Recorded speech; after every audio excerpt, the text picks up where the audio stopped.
Let's take a look at Maid of the Mist Polka by Herbert L. Clarke.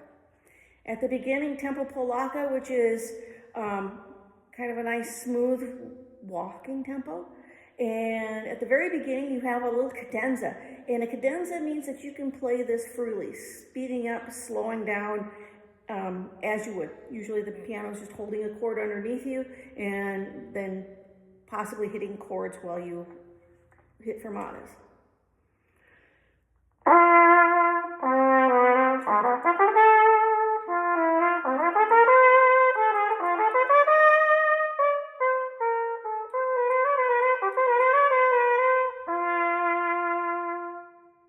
So this is like your introduction, your advertisement for the piece.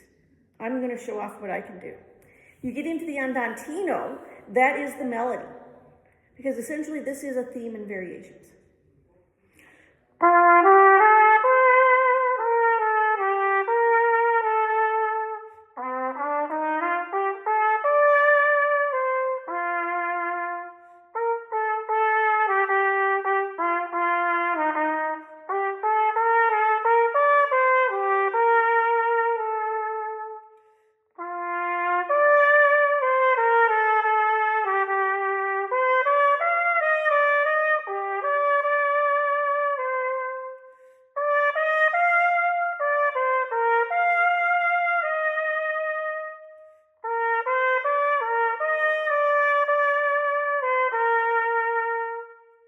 That should be dolce or sweet in a singing style.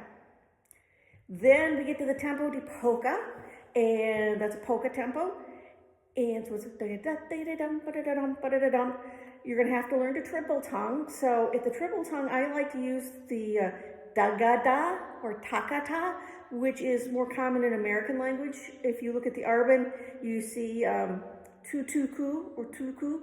That's really a French. Arbin was a French trumpet player, and that's more akin to the French language, but for American English, takata or dagadas flows better for us.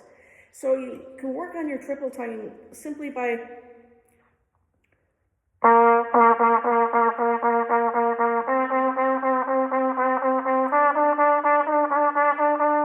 doing it really slow and listening for evenness of the takata, takata, and then slowly speeding it up.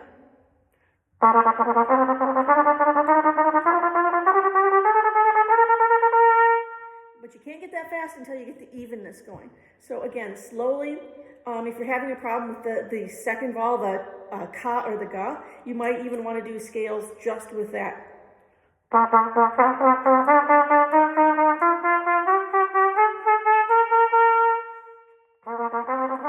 Because that strengthens the muscle. The tongue is a muscle, and you need to strengthen it and really get its flexibility going. So takata, takata, takata, takata, da-ga-da, da-ga-da, whichever one you want to use. And you may even just spend time saying that so you can listen to evenness. Takata, takata, da-ga-da, da-ga-da.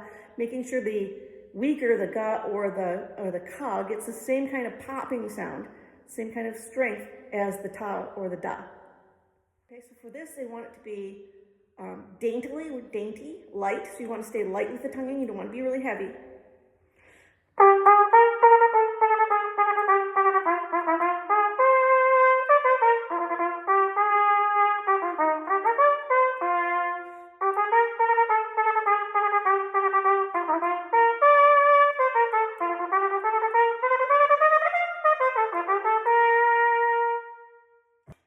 So here we go at the trio. You're going to demonstrate another variation on the theme. You want to go between the single tonguing on the 16ths and the triple tonguing on the triplets. And remember your E flat.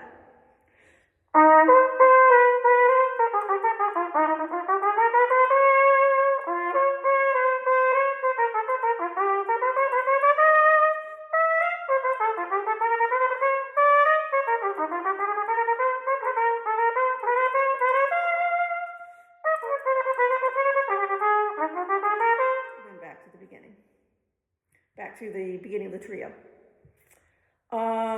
At the ending, the second ending, you could even retardando, but I would only do that on the 2/16.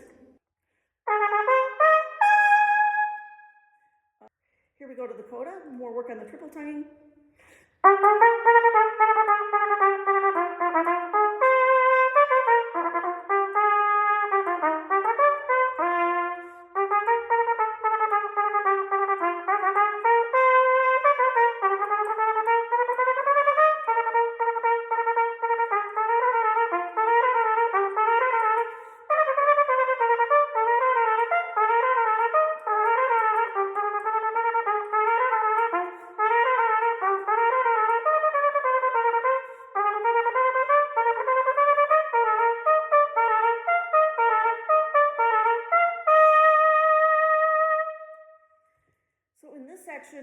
would break it up and learn the first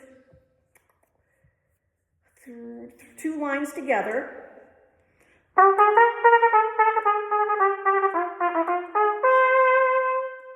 That's very similar to the tempo di polka above. And then in the third line of that, you start getting in these triple tongue triplets that are building into scales.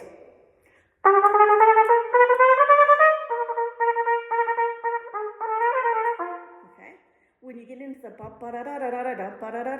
that's different material, and that's that kind of idea is seen in a lot of theme and variations from the old cornet solos. So you want to da da da da da da da, because they're accented, so you want to stick them and leave a little space there, and that'll help make them stand out and have those accents stand out. The very ending is kind of a fun little ending.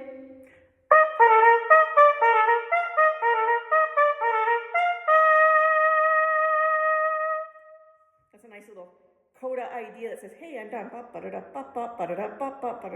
So really, you could ham that up and really push that along.